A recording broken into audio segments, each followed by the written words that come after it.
AIMIM अध्यक्ष असदुद्दीन ओवैसी ने फिर से कहा है कि देश में मुसलमानों को बीजेपी निशाना बना रही है। हैदराबाद में ओवैसी ने कहा कि भारत में मुस्लिमों को अपना पॉलिटिकल लीडर चुनना होगा। ओवैसी ने कहा कि जब तक आप अपने नुमाइंदों को नहीं चुनेंगे, नफरत का तूफान नहीं थमेगा। हैदराबाद में ईद मिलन का कार्यक्रम वैसे तो मजहबी था, लेकिन इसमें ओवैसी ने हैदराबाद से लेकर मध्य प्रदेश और बिहार से लेकर दिल्ली तक की सियासत की बात कर ली। ओवैसी ने देश भर के मुसलमानों के लिए अपना अलग मंत्र दिया। देश में बढ़ती धार्मिक असहिष्णुता के मसले पर AIMIM प्रमुख असदुद्दीन ओवैसी ने केंद्र सरकार पर बड़े आरोप लगाए। ओवैसी ने मुस्लिमों पर हो रहे अत्याचार को लेकर आवाज नहीं उठाने की शिकायत करते हुए तेलंगाना में आशरीन के पति की हत्या के मुद्दे पर भी बयान दिया। ओवैसी ने कहा कि वो आशरीन के पति नागराज की हत्या की निंदा करते हैं, लेकिन देश के PM मुसलमानों की हत्या पर चुप क्यों रहते हैं। वाराणसी की ज्ञानवापी मस्जिद में वीडियोग्राफी का काम आज भी जारी रहेगा। शुक्रवार को मस्जिद में सर्वे का काम शुरू हुआ। जब यहां टीम पहुंची तो दोनों पक्षों की ओर से जमकर नारेबाजी की गई। हालांकि वहां काफी संख्या में पुलिस बल मौजूद था और प्रशासन ने हालात को काबू में कर लिया। लोगों ने बताया कि अक्सर जुमे की नमाज के लिए यहां ऐसी भीड़ होती है। हालांकि स्थानीय लोगों का कहना है कि वीडियोग्राफी और सर्वे को लेकर यहां बड़ी संख्या में लोग जमा हुए थे। मथुरा में श्री कृष्ण जन्मभूमि और शाही ईदगाह मस्जिद विवाद पर कोर्ट 19 मई को फैसला सुनाएगा। दरअसल श्री कृष्ण जन्मभूमि की 13.37 एकड़ भूमि के स्वामित्व की मांग को लेकर याचिका दाखिल की गई।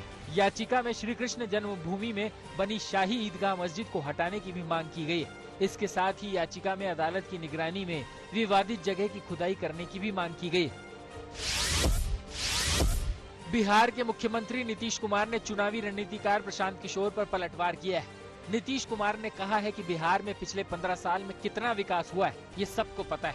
उन्होंने कहा कि कौन क्या कहता है, उनकी नजर में इसका कोई महत्व नहीं है।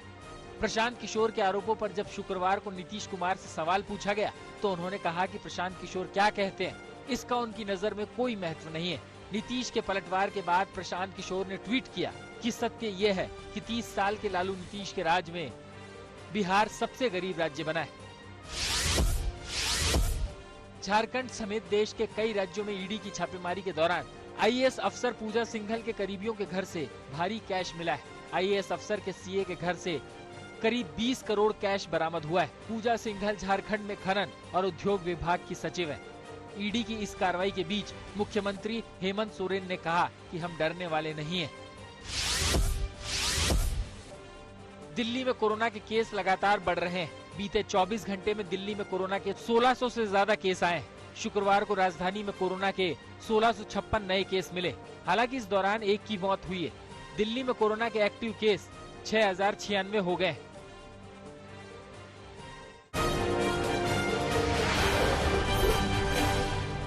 महाराष्ट्र के हिंगोली में पुलिस ने कॉपर और तेल चोरी करने वाले गिरोह का पर्दाफाश किया है। इस गैंग के पास से पुलिस को 7,80,000 रुपए का माल बरामद हुआ है।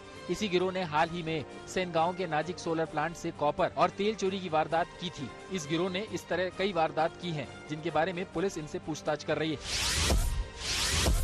यूपी की सहारनपुर पुलिस ने ATM कार्ड बदलकर लोगों को ठगने वाले 5 शातिर बदमाशों को पकड़ा है।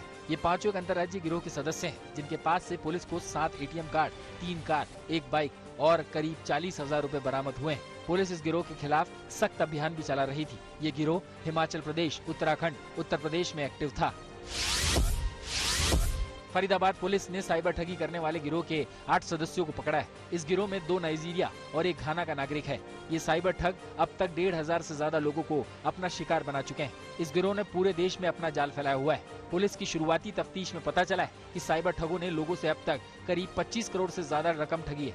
इस गिरोह के कुछ सदस्य अब भी फरार हैं। यूपी का जालौन रेप की 2 घटनाओं से दहल उठा है। जालौन के 2 अलग अलग इलाकों से 2 नाबालिगों के साथ रेप की वारदात सामने आई है। जालौन के कालपी में पुलिस ने नाबालिग से रेप के आरोप में पीड़ित के चाचा को गिरफ्तार किया है। आरोप है कि वो पिछले कई महीने से पीड़ित को अपना शिकार बना रहा था। दूसरी वारदात जालौन कोतवाली क्षेत्र में हुई, जहाँ 3 लोगों पर एक नाबालिग से रेप का आरोप लगा है। पुलिस इन आरोपियों की तलाश कर रही है। हरियाणा के यमुनानगर में बदमाशों के हौसले बुलंद हो गए। पेट्रोलिंग पर निकले सब इंस्पेक्टर पर ही बदमाशों ने फायरिंग कर दी।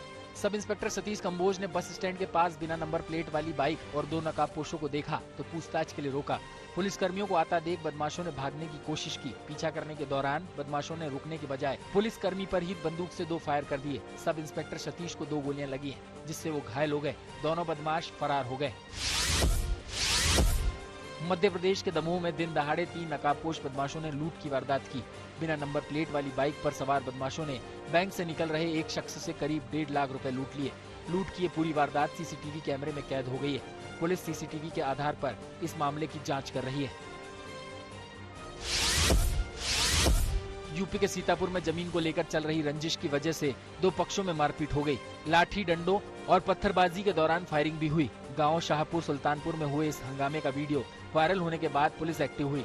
पुलिस ने इस मामले में 6 लोगों को गिरफ्तार किया है।